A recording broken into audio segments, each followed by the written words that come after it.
ഈ ഒരു കൽക്കണ്ട കല്ലുണ്ടെങ്കിൽ ഇനി നിങ്ങൾക്ക് വിയർപ്പിന്റെ സ്മെൽ ഉണ്ടാകില്ല. ഞാൻ ഇന്ന് നിങ്ങളെ പരിചയപ്പെടുത്താൻ വന്ന ഒരു കല്ലാണ്. ഇത് കൂടുതലായും പണ്ട് കാലങ്ങളിൽ ബാർബർ ഷോപ്പുകളിലാണ് ഉപയോഗിച്ചുകൊണ്ടിരുന്നത്. ഇതിന്റെ പേരാണ് ആലം സ്റ്റോൺ. ഇത് കണ്ടു കഴിഞ്ഞാൽ കൽക്കണ്ടം പോലെ ഇരിക്കും. നമുക്കായാലും അല്ല കുഞ്ഞു കുട്ടികൾക്കായാലും കഴിക്കാൻ തോന്നും. ഒരു കാരണവശാലും ഇത് കുട്ടികളുടെ കൈ കൊടുക്കരുത്. കുഞ്ഞു കുഞ്ഞു കുരുക്കള് അല്ലെങ്കിൽ ഈ പറയുന്ന കറുപ്പ് ഇതൊക്കെ മാറുന്നതിനായിട്ടാണ് ഇത് ഉപയോഗിക്കുന്നത്.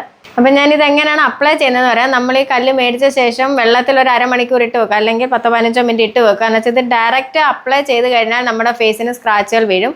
അതല്ല എങ്കിൽ കല്ല് മേടിച്ചുകൊണ്ട് വന്നിട്ട് വെള്ളത്തിലേക്ക് മുക്കിയിട്ട് നമ്മുടെ ഫേസിലേക്ക് അപ്ലൈ ചെയ്യുക. നമ്മുടെ ഡാർക്ക് സ്പോട്ടുകൾ എവിടെയാണോ അവിടെ ഫേസിലെല്ലാം അപ്ലൈ ചെയ്യുക. അതുപോലെ തന്നെ നമ്മുടെ അണ്ടർആംസിൽ ഉണ്ടാകുന്ന ഈ ഡാർക്ക് സ്പോട്ടുകൾ അത് മാറാനായാലും ഈ കല്ല് ഉപയോഗിച്ചാൽ മതി. കല്ല് തേച്ച് വെച്ചാൽ മതി എന്നല്ല, എന്ന് വെച്ചാൽ ഇടയ്ക്കൊക്കെ ആഴ്ചയിൽ 1-2 വട്ടവട്ടൊക്കെ അവിടെയൊക്കെ അപ്ലൈ ചെയ്ത് കഴിഞ്ഞാൽ ഈ ഡാർക്ക് സ്പോട്ടുകളൊക്കെ മാറും. പിന്നെ നമ്മുടെ ഫേസിൽ ഉണ്ടാകുന്ന കുരുക്കളുണ്ടായിട്ടുള്ള പാടുകൾ, ഈ പാടുകളൊക്കെ മാറാനും ഈ കല്ല് വളരെ നല്ലതാണ്. അതുപോലെ തന്നെ ഒട്ടുമിക്ക ആൾക്കാരും അനുഭവിക്കുന്ന ഒരു കാര്യമാണ് വിയർപ്പിന്റെ സ്മെല്ല്. നമ്മൾ പുറത്തൊക്കെ പോയിട്ട് വരുമ്പോൾ ഭയങ്കര സ്മെല്ലായിരിക്കും. ആ സ്മെല്ല് കാരണം നമുക്ക് ഒരാളുടെ അടുത്തോട്ട് പോകാനോ ഒക്കെ വളരെ ബുദ്ധിമുട്ടാണ്. അതിനൊക്കെ ഉപകാരപ്പെടുന്ന ഒരു കല്ലാണ് ഈ കല്ല്. ഇത് നമ്മൾ ആഴ്ചയിൽ 1-2 വട്ടവട്ട ശരീരത്തൊക്കെ ഇതുപോലെ വെള്ളം തൊട്ടിട്ടൊന്ന് അപ്ലൈ ചെയ്യുക.